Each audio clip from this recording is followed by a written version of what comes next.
Je suis debout dans une salle d'audience, en ce moment même, regardant ma sœur sourire comme si elle avait déjà gagné.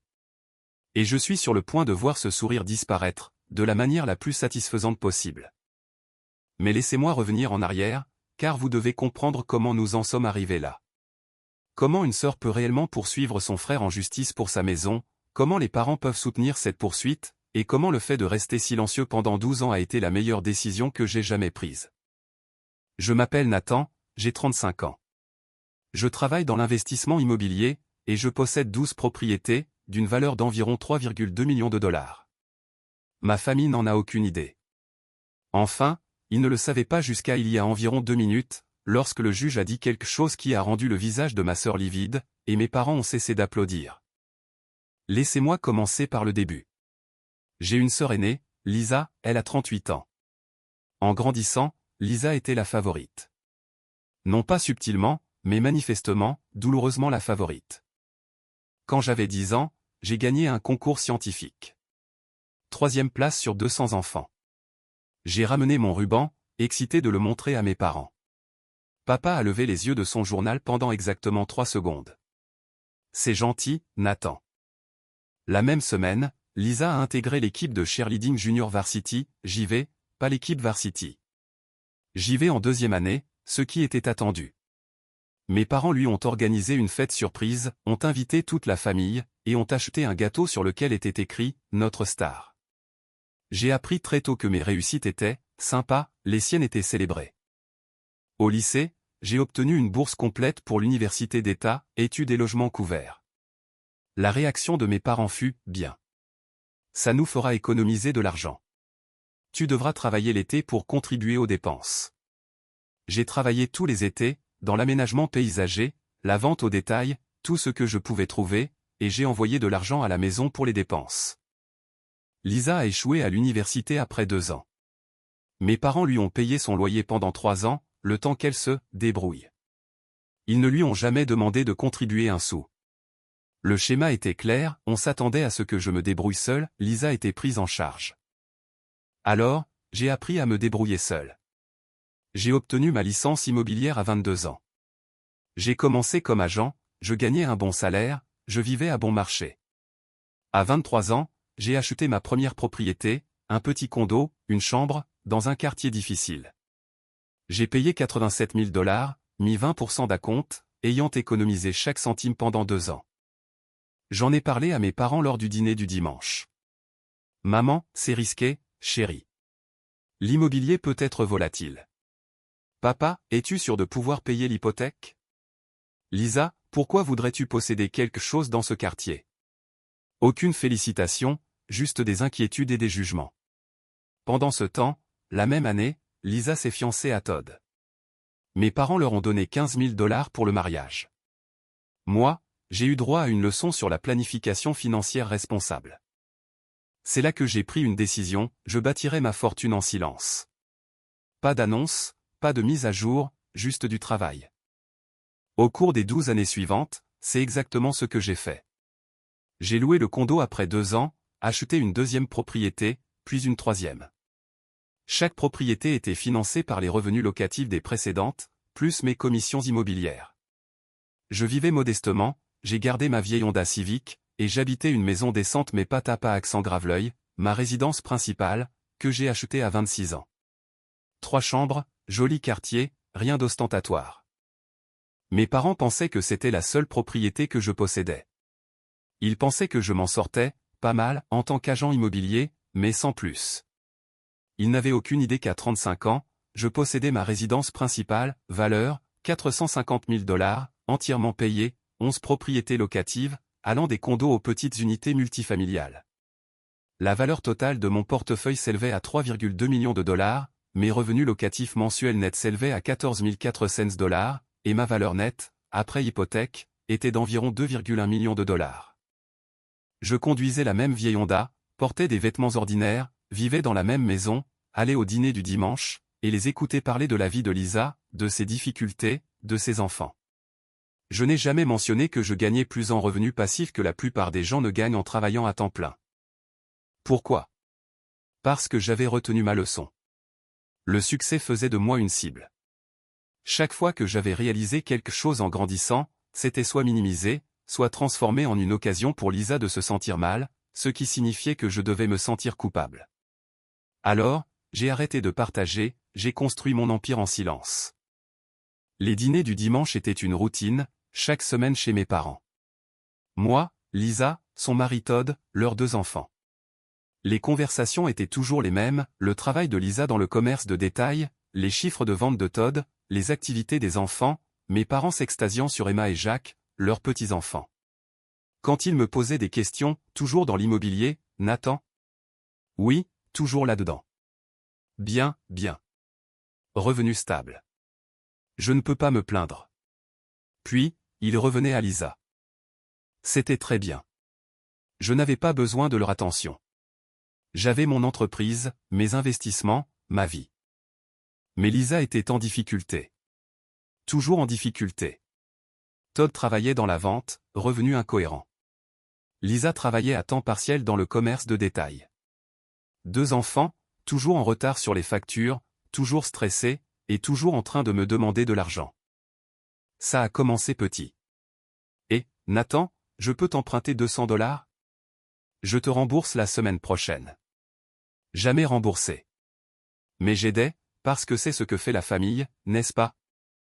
Sur 10 ans, les petits prêts se sont accumulés, 5 cents $ par-ci pour des réparations de voitures, 1200 $ par-là pour une caution de loyer, 2500 $ pour des frais médicaux, 3800 $ lorsque Todd a perdu son emploi, 5000 $ pour des dettes de carte de crédit. J'ai gardé une trace, chaque transfert Venmo, chaque chèque, chaque message, je te rembourse, je promets. Le total prêté sur 10 ans, 47 000 $. Le total remboursé, 0 $. Il y a 2 ans, j'ai arrêté. J'ai dit à Lisa que je ne pouvais plus l'aider. Elle a pleuré. Mais tu es mon frère. La famille est de la famille. J'ai aidé pendant 10 ans. Tu n'as jamais remboursé un centime. J'ai des difficultés, tu le sais bien. Et je t'ai donné 47 000 $. C'est beaucoup d'aide. Elle ne m'a pas parlé pendant 1 mois, mais elle s'en est remise lorsqu'elle a eu besoin d'autre chose. Puis, il y a 6 mois, les choses ont empiré pour Lisa et Todd. Ils étaient menacés d'expulsion, 3 mois de loyer en retard, carte de crédit au maximum, voiture saisie. Le dîner du dimanche est devenu une intervention. Mes parents ont appelé ça une « réunion de famille ». Tout le monde s'est rassemblé dans leur salon, les visages graves. « Papa, Nathan, nous devons discuter de quelque chose d'important. » Moi, d'accord. Lisa, Todd et moi, nous avons des ennuis. De vrais ennuis. Nous allons perdre notre appartement. Je suis resté silencieux. Maman, ils ont besoin d'aide. D'une aide significative. Moi, j'ai déjà donné. Papa, nous sommes au courant des prêts. C'est différent. Lisa, nous avons besoin d'un endroit où vivre. Ta maison a 3 chambres. Tu es célibataire, tu n'as pas besoin de tout cet espace. J'ai cligné des yeux. Quoi? Todd, nous demandons si nous pouvons emménager temporairement, juste le temps de nous remettre sur pied. La pièce est devenue silencieuse, tout le monde me fixait. Moi, non. Lisa, quoi? Moi, non, vous ne pouvez pas emménager dans ma maison. Maman, Nathan, ne sois pas égoïste. Ils ont des enfants. Moi, ce n'est pas mon problème à résoudre. Papa, pas ton problème? C'est ta famille. Moi, et c'est ma maison, mon espace, mon sanctuaire. La réponse est non. Lisa a commencé à pleurer. Je n'arrive pas à croire que tu nous fasses ça. Todd, on a des gosses, mec. Ils vont être sans abri. Moi, il y a d'autres appartements, des quartiers moins chers. Des options. Papa, des options? Ils n'en ont pas les moyens. Tu as de la place, tu as la capacité d'aider. Moi, j'ai aidé pendant 10 ans. 47 000 $ d'aide. J'ai terminé. Je me suis levé, j'ai attrapé ma veste. Maman, où vas-tu? Moi, chez moi. Dans ma maison que je ne partage pas, je suis parti, rentré chez moi, bloquant la culpabilité qu'ils essayaient de m'imposer. C'était il y a 4 mois. 3 semaines après ce dîner, j'ai reçu une lettre. Courrier certifié, en tête juridique. Lisa m'attaquait en justice pour la copropriété de ma maison. Son argument? Mes parents lui avaient verbalement promis que la maison serait partagée entre nous, en guise d'héritage, qu'elle avait contribué à la compte, et qu'il existait un accord familial, selon lequel la maison était une propriété partagée. Tous des mensonges. Mes parents ne lui avaient jamais rien promis, c'était ma maison, achetée avec mon argent. Elle n'avait jamais contribué à la compte. La seule fois où elle m'avait donné de l'argent, c'était 500 $ pour des courses quand j'avais 24 ans, je l'avais remboursé. Il n'y avait pas d'accord familial. C'était ma propriété, à mon nom, achetée et payée par moi. Mais elle poursuivait quand même, et mes parents la soutenaient. J'ai appelé mon père. Étais-tu au courant de ce procès? Nous pensons que c'est juste, Nathan. Cette maison est trop grande pour une seule personne. Donc, vous êtes d'accord qu'elle me poursuive en justice pour ma propre propriété? Nous sommes d'accord que tu fasses ce qui est juste. J'ai raccroché. J'ai appelé mon avocat. J'en avais un, car les investisseurs immobiliers prospères ont des avocats. Il a lu la plainte, puis a ri. C'est complètement sans fondement. Ne vous inquiétez pas, combien de temps cela prendra-t-il? Quelques mois. Découverte, date d'audience. Nous gagnerons facilement. Et ma famille? Il a marqué une pause. Ce n'est pas mon domaine. Mais ils font vraiment ça. Oui. Je suis désolé, mon ami. Les mois suivants ont été surréalistes. Ma famille, mes parents, ma sœur, essayaient activement de prendre ma maison. La famille élargie a pris parti.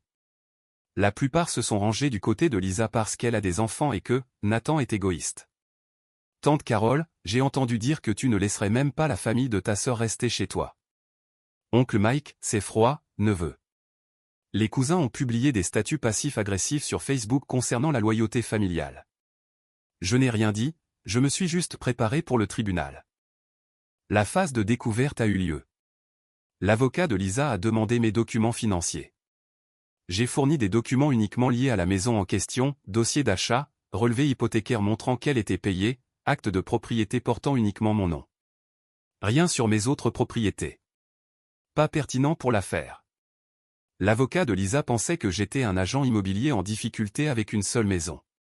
Parfait. Le jour de l'audience est arrivé. J'ai porté un costume simple, rien de cher. J'ai conduit ma vieille Honda jusqu'au palais de justice. Lisa est arrivée dans sa tenue de mère célibataire en difficulté, jean usé, vieux pull, l'air fatigué et désespéré. Mes parents sont venus aussi, assis derrière Lisa dans la galerie, un soutien moral. Le juge a ouvert l'audience. L'avocat de Lisa a commencé. Votre honneur, ma cliente Lisa Morrison est une mère de 2 enfants en difficulté, à qui ses parents avaient promis la copropriété d'un bien familial. Son frère a refusé d'honorer cet accord, la laissant sans abri alors qu'il vit seul dans une maison de 3 chambres.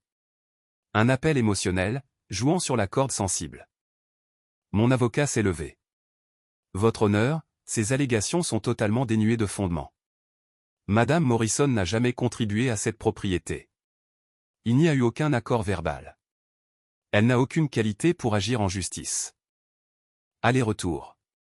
L'avocat de Lisa a produit des preuves, des SMS où j'ai dit que la famille devait s'entraider, sorti de leur contexte, un chèque de 500 $ d'il y a 12 ans, que j'avais remboursé. Mon avocat a systématiquement démoli chaque affirmation. Puis, le juge m'a demandé directement, Monsieur Harding, cette propriété au 847, rue Maple, est-elle votre résidence principale? Moi, oui, votre honneur. Juge, et vous y vivez seul? Moi, oui, votre honneur. L'avocat de Lisa, exactement. Une maison de 3 chambres pour une seule personne, tandis qu'une famille de 4 personnes est confrontée à l'itinérance. Le juge a levé la main, a regardé son écran, puis a froncé les sourcils. Attendez une minute. Tout le monde s'est tu. Le juge a fait défiler quelque chose sur son ordinateur, a plissé les yeux, puis m'a regardé. Monsieur Harding, d'après les registres de propriété du comté, vous possédez plusieurs biens. Mon avocat s'est levé. Votre honneur, les autres propriétés de Monsieur Harding ne sont pas pertinentes pour. Le juge lui a fait signe de se rasseoir. Je clarifie simplement. Monsieur Harding, cette propriété au 847, rue Maple, est répertoriée ici comme l'une des 12 propriétés à votre nom. Est-ce exact? La salle d'audience est devenue silencieuse. La tête de mes parents s'est tournée vers moi. La bouche de Lisa s'est ouverte. Son avocat feuilletait frénétiquement des papiers. J'ai regardé directement le juge, calmement. Oui, votre honneur, c'est exact. Lisa s'est levée, le visage rouge. Quoi? Non, il n'a qu'une seule maison. Le juge, Madame Morrison, asseyez-vous. Mais elle ne s'est pas assise, elle tremblait. Il a menti. Il nous ment depuis des années. Mes parents me regardaient comme si j'étais un étranger. Le juge m'a regardé avec une certaine curiosité. Monsieur Harding, vous possédez 12 propriétés? Moi, oui, votre honneur. Juge, et ceci est votre résidence principale? L'une des 12? Moi, c'est exact. Le juge a regardé à nouveau son écran. Je pouvais voir les rouages tourner. Intéressant. Il a regardé Lisa. Madame Morrison, vous poursuivez en justice pour la copropriété d'une des 12 propriétés de votre frère. Lisa, je ne savais pas. Il n'a jamais dit. Ce n'est pas, son avocat lui a attrapé le bras et l'a tiré vers le bas pour lui murmurer frénétiquement. Mes parents n'essayaient même plus de cacher leur choc. La main de maman était sur sa bouche, papa ne faisait que fixer. Le juge s'est tourné vers mon avocat. Maître, Monsieur Harding souhaite-t-il présenter sa divulgation financière complète? Mon avocat a souri. Nous serions heureux de le faire, votre honneur. Et c'est à ce moment-là que le monde entier de Lisa a commencé à s'effondrer. Mon avocat s'est levé, sortant un dossier qui est soudainement devenu très lourd dans le calme de la salle d'audience. Votre honneur, si je peux présenter le portefeuille financier complet de Monsieur Harding. Le juge a hoché la tête. Procédez.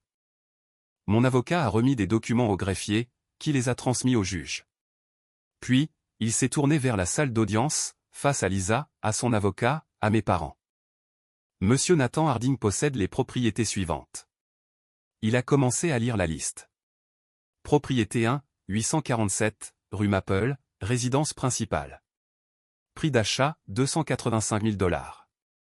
Valeur actuelle, 450 000 $. Statut hypothécaire, payé en totalité. Le stylo de l'avocat de Lisa s'est figé en pleine note. Propriété 2, 1240, avenue Oak, condo de 2 chambres. Prix d'achat, 87 000 $. Valeur actuelle, 165 000 $. Génère 1400 $ de revenus locatifs mensuels. Mes parents se penchaient maintenant, écoutant chaque mot. Propriété 3, 556, rue Pine, maison de ville de 3 chambres. Prix d'achat, 175 000 $. Valeur actuelle, 285 000 $. Génère 1850 $ de revenus locatifs mensuels. Mon avocat a continué à travers les 12 propriétés, chaque adresse, chaque prix d'achat, chaque valeur actuelle, chaque montant de loyer mensuel. À la propriété 8, Lisa pleurait. À la propriété 10, le visage de mon père était devenu complètement blanc. À la propriété 12, la salle d'audience était silencieuse, à l'exception de la voix de mon avocat. Valeur totale du portefeuille, 3,2 millions de $. Revenu locatif mensuel total, 18 400 $. La valeur nette de Monsieur Harding, après les hypothèques restantes, est d'environ 2,1 millions de $. Il a posé les papiers, laissant les chiffres s'imprégner. Le juge m'a regardé. Monsieur Harding, vous avez construit ce portefeuille en travaillant comme agent immobilier. Oui, votre honneur. Sur 12 ans, en commençant par un seul condo à 23 ans. Impressionnant. Il s'est tourné vers Lisa. Madame Morrison, vous ignoriez que votre frère possédait ce portefeuille. Lisa pouvait à peine parler. Je pensais qu'il n'avait qu'une seule maison. Il conduit une vieille voiture. Il n'a jamais. Il n'était pas obligé de vous divulguer ses finances, a dit le juge, catégoriquement.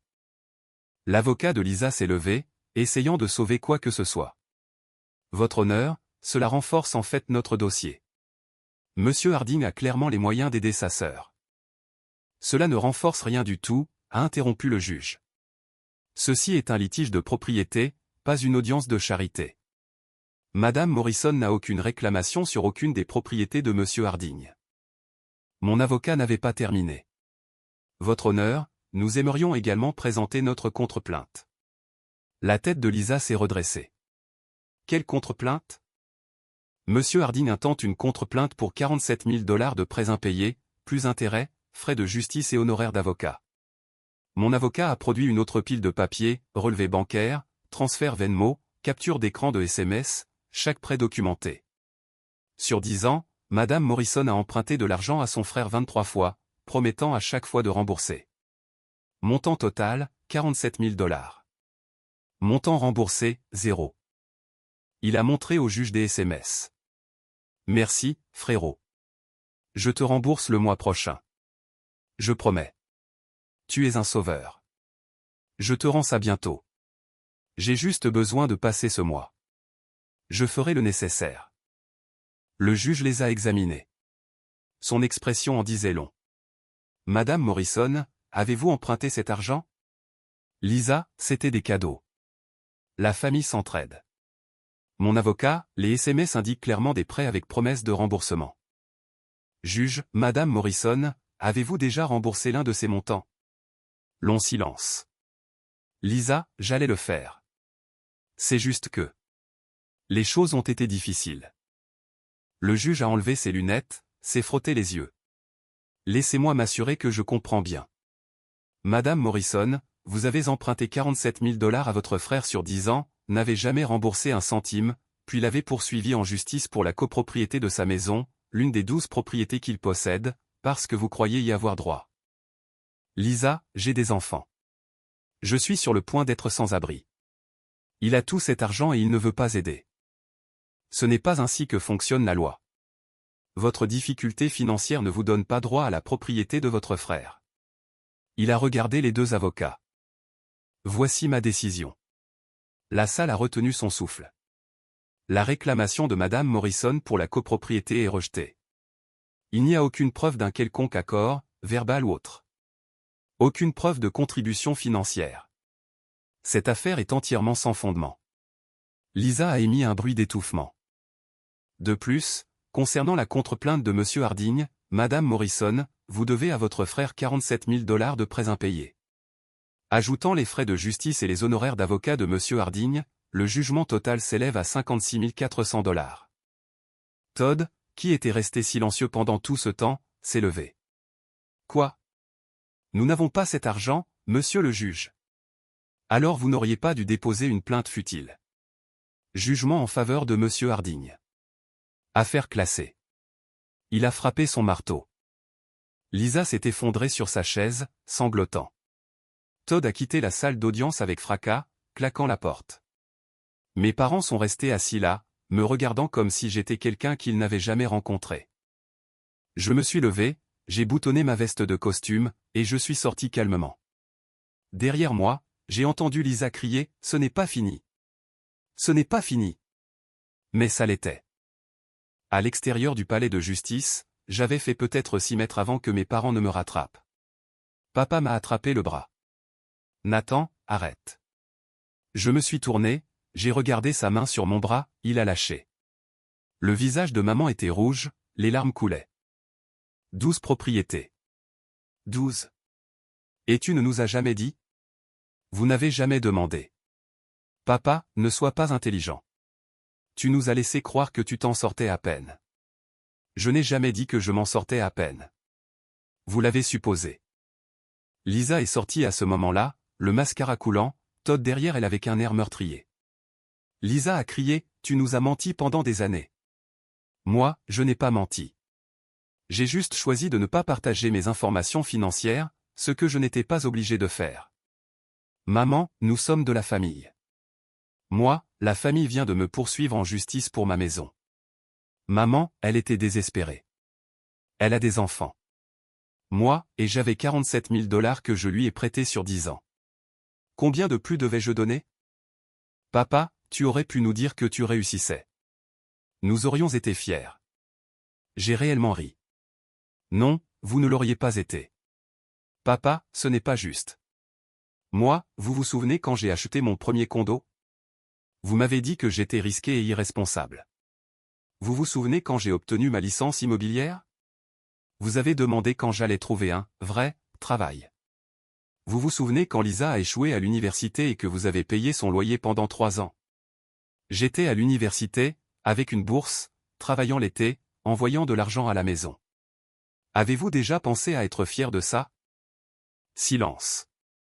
Chaque fois que je réussissais quoi que ce soit, vous le minimisiez, ou vous faisiez en sorte que Lisa se sente mal, ce qui me faisait sentir coupable. Alors, j'ai arrêté de vous le dire. Et vous savez quoi? C'était incroyable. Lisa, tu nous as vu souffrir. Tu aurais pu aider. Moi, je t'ai donné 47 000 $. Que voulais-tu de plus? Lisa, tu as des millions. Tu aurais pu nous donner une maison. Moi, j'ai 12 propriétés parce que j'ai travaillé pour les avoir, je les ai achetées, je les ai gérées. Tu n'as rien parce que tu gères mal l'argent. Todd s'est avancé. Fais attention à ce que tu dis. Moi, non, toi fais attention. Ta femme vient d'essayer de voler ma maison, elle a perdu, et me doit maintenant 56 000 $. Peut-être que tu devrais t'inquiéter de ça. Maman pleurait encore plus fort. Comment as-tu pu nous cacher ça? Moi, comment as-tu pu la soutenir en me poursuivant en justice? Papa, nous ne pensions pas que tu avais autre chose.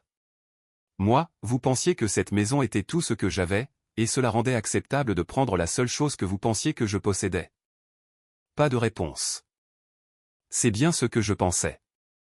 Je me suis retourné pour partir. Lisa a crié, où vas-tu trouver l'argent?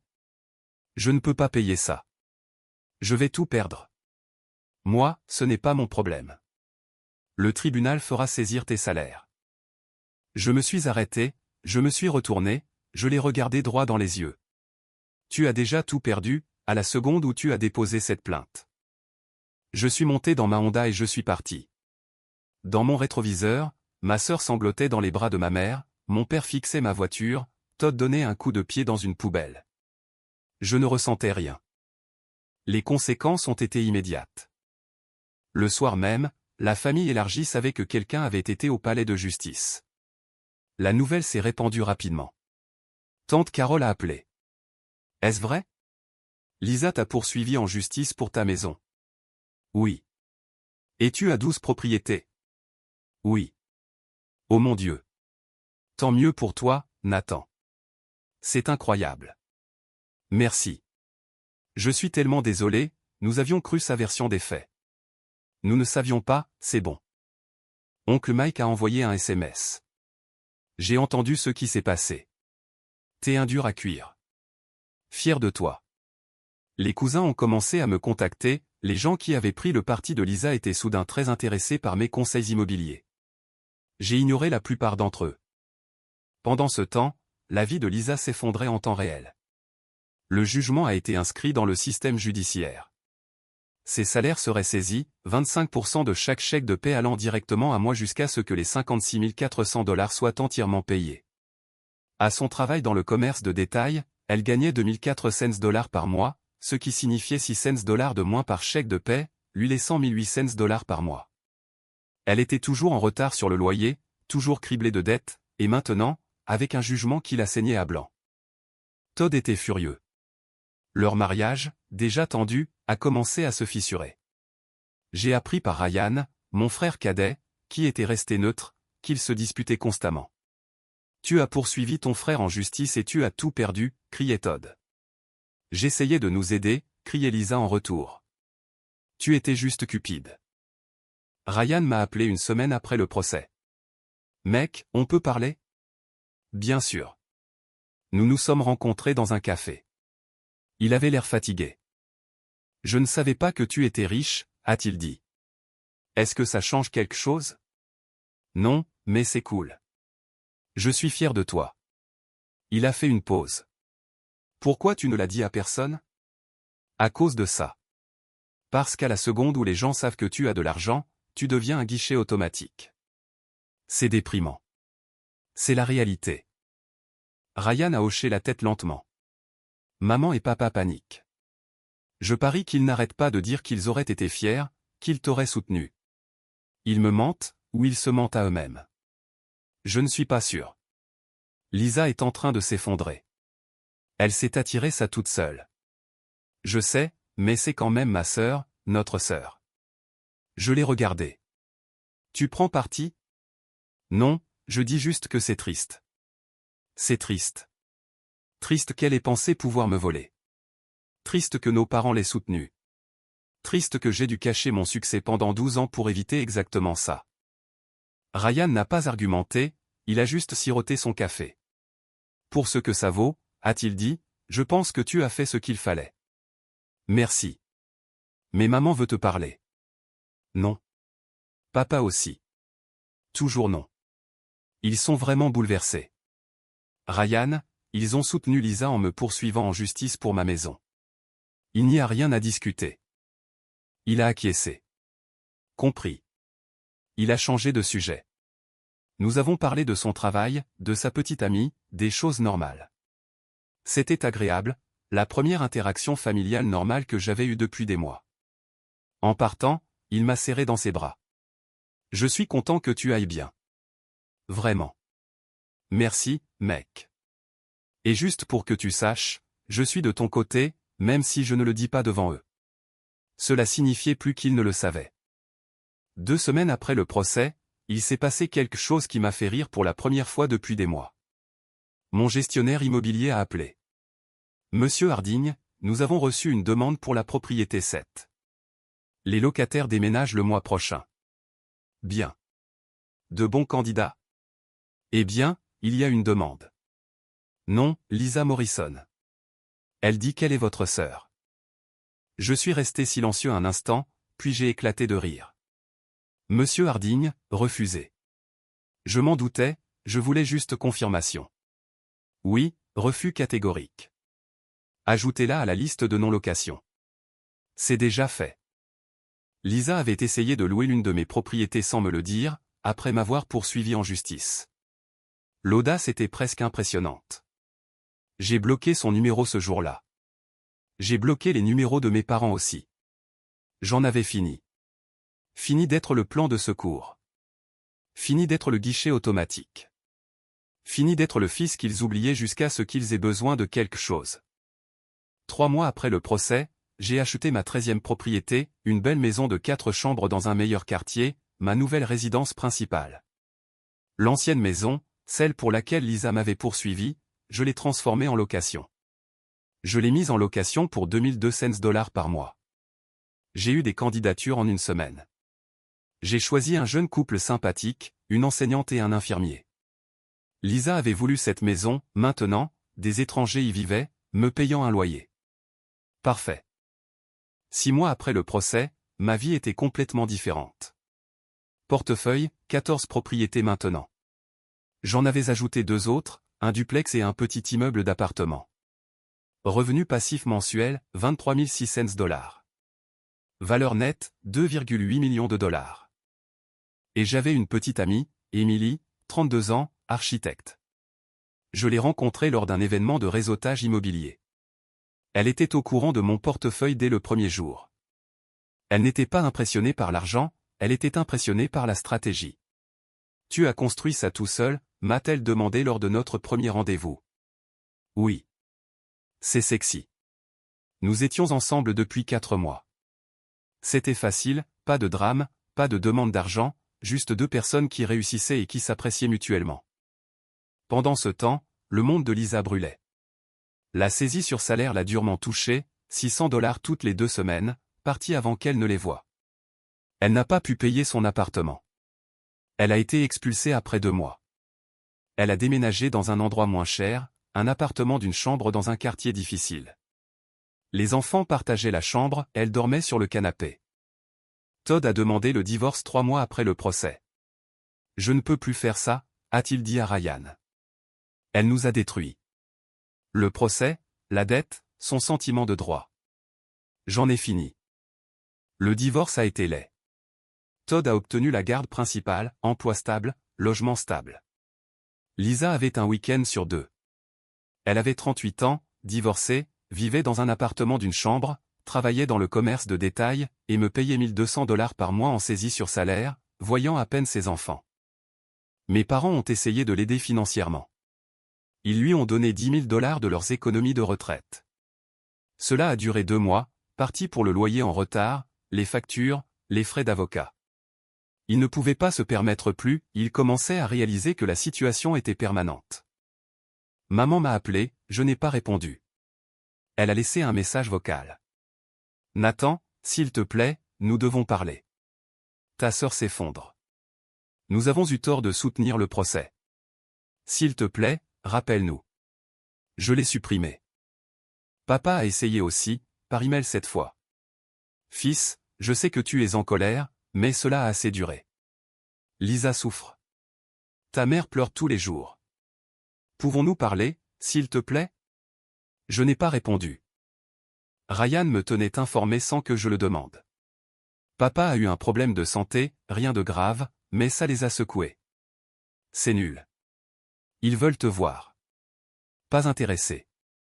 Nathan, ils ont soutenu qu'elle me vole ma maison. Il n'y a rien à discuter. Il a soupiré. Juste. Il a changé de sujet. Nous avons parlé de son travail, de sa fiancée, de choses normales. 8 mois après le procès, quelque chose de satisfaisant s'est produit. Un magazine immobilier local a fait un article sur les jeunes investisseurs. Ils m'ont trouvé d'une manière ou d'une autre, ont demandé une interview. J'ai failli dire non. Puis j'ai pensé, pourquoi me cacher davantage? J'ai fait l'interview, j'ai parlé de la construction du portefeuille, des stratégies, de l'investissement précoce. L'article est paru avec le titre « Autodidacte à 35 ans, comment Nathan Harding a bâti un portefeuille de plusieurs millions de dollars sans argent familial ». Cette dernière partie, sans argent familial, je l'avais spécifiquement demandé. L'article mentionnait, Harding a bâti son empire grâce à des investissements stratégiques et une gestion prudente, à commencer par un seul condo à 23 ans. Notamment, il l'a fait de manière entièrement indépendante, sans prêt ni aide de sa famille. La famille élargie l'a vu. Tante Carole a envoyé un SMS, j'ai vu l'article. Tellement fier.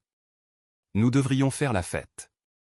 Oncle Mike, cette citation sur l'absence d'argent familial. Parfait. Il devait entendre ça. Mes parents l'ont vu aussi. Ryan m'a dit que maman avait pleuré en le lisant. Papa a juste fixé le magazine pendant 1 heure. Ils ont réalisé qu'ils auraient pu faire partie de cela. Ryan a dit, ils ont été invités à faire partie de ta vie. Ils ont choisi Lisa à la place. Oui. 10 mois après le procès, Lisa s'est présentée à mon bureau. J'étais à mon bureau, examinant une potentielle transaction immobilière, lorsque mon assistante a frappé. Monsieur Harding, il y a une femme ici qui veut vous voir. Elle dit qu'elle est votre sœur. Pas de rendez-vous. J'ai soupiré. Dites-lui que je suis occupé. Elle dit qu'elle attendra. Dites-lui que je suis occupé toute la journée. 2 heures plus tard, mon assistante a frappé à nouveau. Elle est toujours là. J'ai regardé par la fenêtre de mon bureau, je pouvais voir la zone d'attente. Lisa était assise là, l'air négligé, cheveux non lavés, vêtements froissés, visage fatigué. Je m'en occupe. Je suis sorti. Lisa, part. Elle s'est levée. D'autres clients dans la zone d'attente regardaient. Nathan, s'il te plaît. 5 minutes. Non, tu m'as poursuivi en justice. Nous n'avons rien à discuter. J'ai besoin de parler du jugement. Parle au tribunal. Je ne vais pas l'annuler. Je n'en ai pas les moyens. Ça détruit ma vie. Moi, tu as détruit ta propre vie lorsque tu as essayé de voler ma maison. Elle a commencé à pleurer. Des pleurs bruyants et désordonnés. Tout le monde doit savoir quel genre de personne tu es. Tu as 14 propriétés et tu n'aides pas ta propre sœur. Mon patron, Richard, est sorti de son bureau. Tout va bien, Nathan? Ma sœur s'en allait. Lisa s'est tournée vers Richard. Il est sans cœur.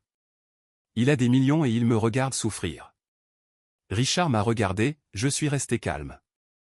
Madame, a dit Richard, vous devez partir, ou j'appelle la sécurité. Il est de la famille. Il devrait. La sécurité, alors. Richard a appuyé sur le bouton. 2 gardes de sécurité sont arrivés en 1 minute.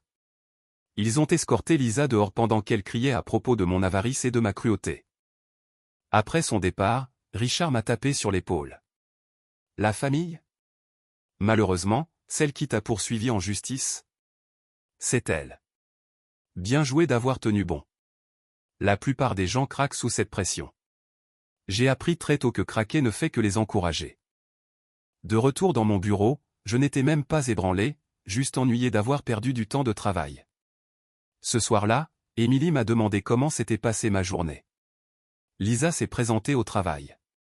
Oh mon Dieu, que s'est-il passé? La sécurité l'a retirée. Émilie a embrassé ma joue. Je suis désolé que tu doives gérer ça. C'est bon. Elle est désespérée. Les gens désespérés font des choses désespérées. Penses-tu qu'elle va réessayer? Probablement, mais je gérerai ça. 12 mois après le procès, mes parents ont fait leur ultime tentative. J'étais dans ma nouvelle maison, la propriété 14, où je vis maintenant, lorsque Ryan a appelé. Maman et papa viennent chez toi. Comment savent-ils où j'habite? J'ai peut-être mentionné le quartier. Ils ont cherché dans les registres de propriété. Ryan, je suis désolé. Ils m'ont supplié. Ils ont dit qu'ils voulaient juste parler. Dis-leur de ne pas venir. Ils sont déjà en route. J'ai raccroché. J'ai attendu. 20 minutes plus tard, la sonnette a retenti. J'ai ouvert. Maman et papa sur mon porche, l'air plus vieux que dans mes souvenirs. Quoi? Papa, Nathan, s'il te plaît. Pouvons-nous entrer? Non. Maman, nous avons conduit pendant 1 heure. Je ne voulais pas demander. Papa, nous devons parler de Lisa, de cette famille. Il n'y a rien à discuter. Maman a commencé à pleurer. Tu déchires cette famille. Moi, je n'ai rien déchiré. Lisa m'a poursuivi en justice. Vous l'avez soutenue. C'était vos choix. Papa, nous avons fait une erreur. Nous pensions. Nous ne savions pas que tu avais d'autres propriétés. Moi, donc, si je n'avais eu que cette maison, la prendre aurait été acceptable? Silence. C'est bien ce que je pensais. Maman, et le jugement? Elle ne peut pas le payer. Ça ruine sa vie. Moi, ce n'est pas mon problème. Papa, tu n'as pas besoin de cet argent. Moi, ce n'est pas la question. Elle a joué. Elle a perdu. Maintenant, elle paie. Maman, elle a des enfants. Ils souffrent. Moi, Emma et Jacques sont avec Todd la plupart du temps. Ils vont bien. Comment tu? Je me tiens au courant par Ryan. Les enfants vont bien. Lisa est la seule qui souffre, et c'est de sa propre faute. Papa s'est approché. Que veux-tu? Qu'est-ce qui arrangerait les choses? Rien. Il n'y a rien que vous puissiez faire. Vous avez choisi votre camp. Vous l'avez soutenu en essayant de me voler. C'est impardonnable. Maman, nous sommes désolés. Nous avons eu tort. Très bien. Excuse notée. Ça ne change rien. Papa, alors, c'est tout. Tu nous coupes les ponts pour toujours? Moi, vous m'avez coupé les ponts il y a des années. Vous ne l'avez juste pas remarqué parce que je n'ai pas fait de scène. J'ai commencé à fermer la porte. Maman, Nathan, s'il te plaît. Rentrez chez vous. Ne revenez pas, j'ai fermé la porte, je l'ai verrouillée, et je suis resté là, écoutant leurs pleurs et leurs supplications de l'autre côté. Finalement, ils sont partis. Émilie est descendue. Ça va? Bien. C'était brutal. Ça devait l'être. Ils n'entendent pas les noms doux. Elle m'a serré dans ses bras. Pour ce que ça vaut, je pense que tu gères ça exactement comme il faut. Merci. Cette nuit-là, j'ai reçu un email de Lisa. Objet, s'il te plaît. J'ai failli le supprimer sans lire. Puis la curiosité a gagné. Nathan, je sais que tu me détestes. Je le mérite. J'étais désespéré, stupide et cupide. J'ai essayé de prendre quelque chose qui n'était pas à moi. Je suis en train de tout perdre, mes enfants, mon appartement, ma dignité. La saisie prend tellement que j'ai à peine de quoi acheter de la nourriture. Je t'en supplie, annule le jugement. Je ne te contacterai plus jamais. Je dirai à maman et papa de te laisser tranquille. Juste, s'il te plaît. Je suis en train de me noyer. Lisa. Je l'ai lu 2 fois, puis je l'ai supprimé. Émilie m'a regardé. Qu'est-ce que c'était? Lisa me suppliant d'annuler le jugement. Vas-tu le faire? Non. Pourquoi pas? Tu n'as pas besoin de l'argent. Je l'ai regardé. Ce n'est pas une question d'argent. C'est une question de conséquences. Elle doit apprendre que les actions ont des conséquences, qu'on ne peut pas voler les gens juste parce qu'on a des difficultés. Que faire partie de la famille ne signifie pas un nombre illimité de deuxième chances. Et si elle n'apprend jamais? Alors elle n'apprend jamais, mais je ne vais pas récompenser son comportement en la laissant s'en tirer. Émilie a hoché la tête. Je comprends. Tu me trouves cruel? Non. Je pense que tu te protèges. Il y a une différence. Elle avait raison. 2 semaines plus tard, j'ai reçu une nouvelle qui m'a fait sourire. Ryan a appelé. Tu ne vas pas le croire. Quoi? Lisa a essayé de déposer le bilan pour annuler le jugement. Et le tribunal l'a refusé. Ils ont dit que la dette provenait d'une activité frauduleuse, essayer de voler une propriété. Elle ne peut pas être annulée. J'ai ri. J'ai vraiment ri. Donc, elle est coincée avec. Oui. Elle va te payer pendant au moins les 7 prochaines années. Parfait. Tu ne vas vraiment pas lui pardonner? Pas une chance. Nathan, je te soutiens, vraiment. Mais tu ne penses pas, penser quoi? Que je devrais me sentir mal? Non. Elle a essayé de prendre ma maison, la chose que j'ai mis 12 ans à construire. Et maman et papa l'ont encouragée. Non, Ryan. Je ne me sens pas mal. Silence. D'accord, juste. Tu leur parles toujours?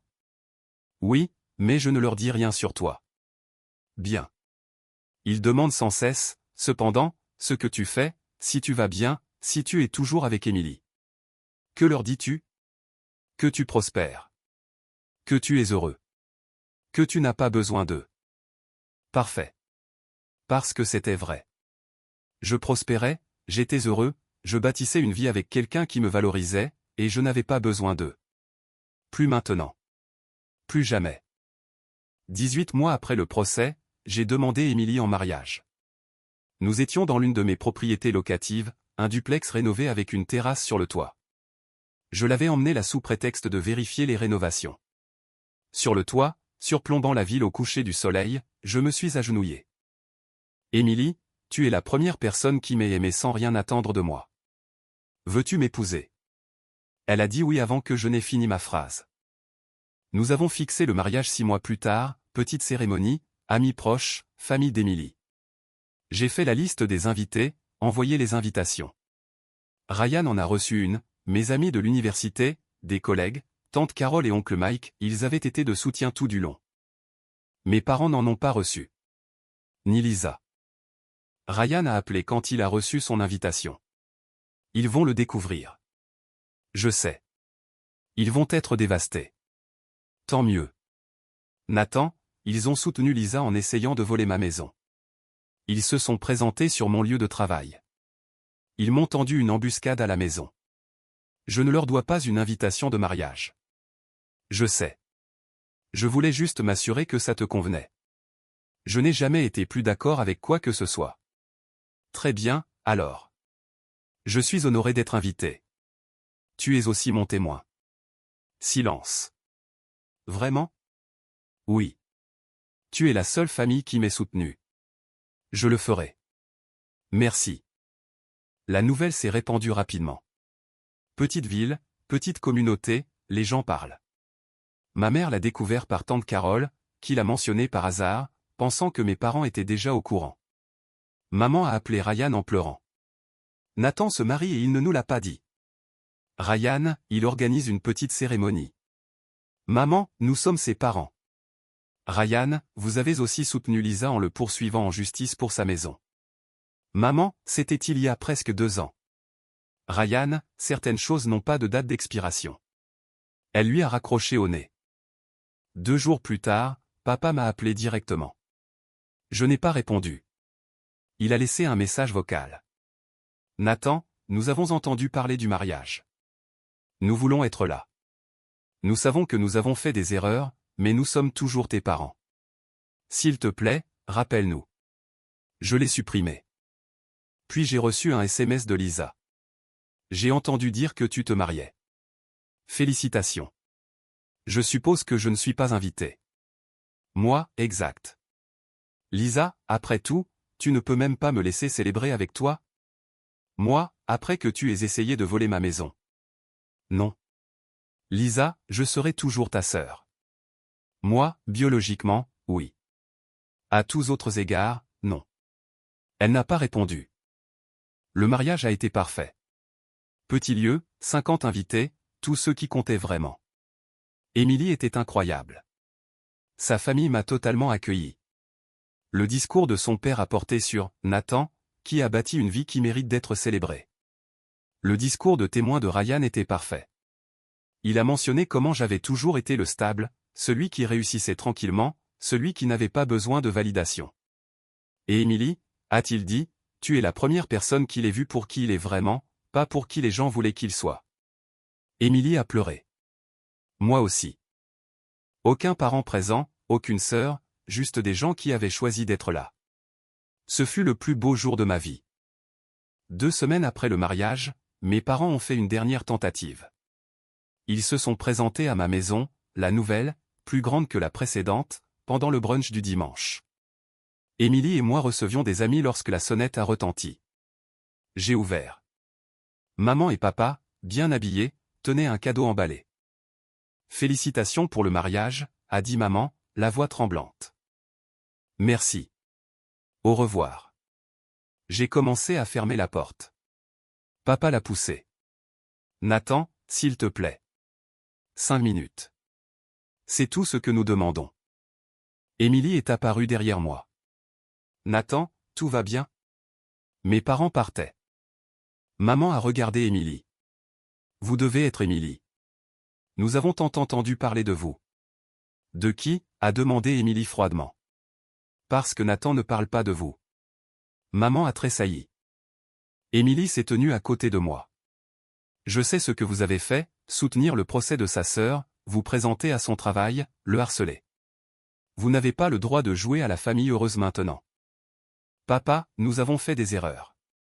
Moi, vous avez fait des choix. Vous avez choisi Lisa toute ma vie. Vous avez choisi de la soutenir en me volant ma maison. Ce n'étaient pas des erreurs, c'étaient des priorités. Maman pleurait. Nous t'aimons. Moi, vous aimez l'idée d'avoir un fils qui réussit, dont vous pouvez vous vanter maintenant. Vous ne m'avez pas aimé quand je construisais tout ça. Vous aimiez Lisa, seulement Lisa. Maman, ce n'est pas vrai. Moi, quel est mon anniversaire, maman? Silence. Quelle était ma majeure à l'université? Rien. Quelle était ma première propriété? Elle a baissé les yeux. Vous ne me connaissez pas. Vous n'avez jamais pris la peine de me connaître. Et maintenant, vous voulez une relation parce que j'ai réussi et que je me marie, et que vous pouvez enfin vous montrer avec moi. Non. J'ai rendu leur cadeau. Je n'en veux pas. Je ne veux rien de vous. La voix de papa s'est brisée.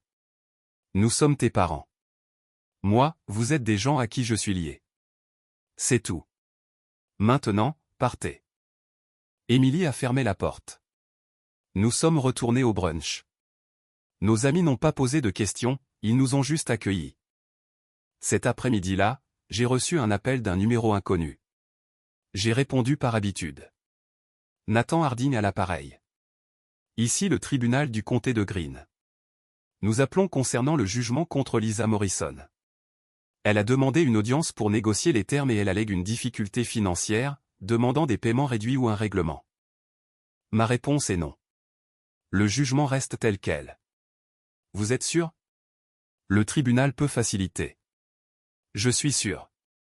Elle m'a poursuivi en justice pour ma maison, elle a perdu. Maintenant, elle paie. Fin de l'histoire. Compris. Je vais noter votre réponse. 2 ans après le procès, Lisa était exactement là où ses choix l'avaient menée. Toujours dans l'appartement d'une chambre, toujours dans le commerce de détail, payant toujours $1200 par mois en saisie sur salaire, voyant toujours ses enfants un week-end sur 2 tandis que Todd avait la garde principale. Elle avait vieilli de 10 ans en 2 ans, cheveux gris apparents, prise de poids, visage marqué par le stress. Ryan m'a montré des photos de la fête d'anniversaire d'Emma. Lisa était là, ressemblant à un fantôme d'elle-même. Elle a demandé de tes nouvelles, a dit Ryan. Que as-tu dit? Que tu allais très bien. Marié, développant ton portefeuille, heureux. Comment l'a-t-elle pris? Elle a pleuré. Bien. Nathan, quoi? Tu veux que je me sente mal? Elle a essayé de prendre ma maison, Ryan. Ma maison, la chose que j'ai mis 12 ans à construire. Et maman et papa l'ont encouragée. Je suis censé pardonner ça? Non, je suppose que non. J'ai passé toute mon enfance à être l'oublié, celui dont les réussites n'avaient pas d'importance. J'ai bâti toute une fortune en secret juste pour éviter leur jugement et la jalousie de Lisa. Et dès qu'ils l'ont découvert, Lisa a essayé de me voler, et ils l'ont soutenu. Alors, non, je ne me sens pas mal qu'elle ait des difficultés. Ryan a hoché la tête. Je comprends. Vraiment? Oui, vraiment. Elle a fait son lit. Exactement. 3 ans après le procès, Émilie et moi avons acheté notre maison pour toujours, la propriété 17. Une belle maison avec 5 chambres, une piscine, un immense jardin. Le genre d'endroit dont je rêvais enfant, d'une valeur de 850 000 $. Payé comptant. Nous avons organisé une pendaison de crémaillère. Amis, famille d'Émilie, Ryan et sa fiancée. Quelqu'un a demandé, où est ta famille? Ryan a répondu avant moi, elle est juste là. Et elle l'était. La famille que j'avais choisie, les gens qui se présentaient, qui célébraient sans rien attendre en retour. Cette nuit-là, Émilie et moi étions sur notre terrasse arrière, surplombant la piscine, le jardin, la vie que nous avions bâtie. Est-ce que tu regrettes parfois, a-t-elle demandé. De les avoir coupés? Pas une seule fois. Pas même un peu. Émilie, j'ai passé 35 ans à attendre qu'il me voie, qu'il m'apprécie, qu'il soit fier de moi pour qui j'étais, pas pour qui il voulait que je sois. Ils ne l'ont jamais fait. Et quand j'ai finalement réussi à mes propres conditions, ils ont essayé de me prendre ce que j'avais. Non, je ne regrette pas de les avoir coupés. Je regrette de ne pas l'avoir fait plus tôt. Elle m'a embrassé la joue. Je suis fier de toi. Je sais. C'est pour ça que je t'ai épousé. 4 ans après le procès, la saisie sur salaire a finalement pris fin. Lisa avait remboursé la totalité des 56 400 $. Cela lui a pris 4 ans de paiement mensuel de 1200 $. J'ai reçu un avis du tribunal, jugement satisfait. Je l'ai regardé, je n'ai rien ressenti. Ni satisfaction, ni justification, juste rien. L'argent avait été déposé automatiquement sur un compte que je vérifiais rarement. Je l'avais honnêtement oublié. Émilie a remarqué la lettre. C'est fini. Oui. Comment te sens-tu? Indifférent. C'est une progression, n'est-ce pas? Oui. Tu n'es plus en colère. Tu as juste tourné la page. Elle avait raison. J'avais tourné la page. Fini avec Lisa, fini avec mes parents, fini avec toute cette dynamique familiale toxique. J'avais Émilie, j'avais Ryan, j'avais des amis qui se montraient présents, j'avais une entreprise que j'avais bâtie de mes propres mains. J'avais 17 propriétés d'une valeur de 6,4 millions de $, un revenu passif de 38 000 $ par mois, une belle maison, une femme que j'aimais. J'avais tout ce pourquoi j'avais travaillé, et je l'avais fait sans eux. C'était ça, la vraie victoire. Pas l'argent, pas les propriétés, pas même le jugement du procès. La victoire, c'était d'avoir bâti une vie si pleine et si réussie que leur absence n'avait plus d'importance. Ils avaient passé 35 ans à me faire sentir invisible, maintenant, c'étaient eux les invisibles.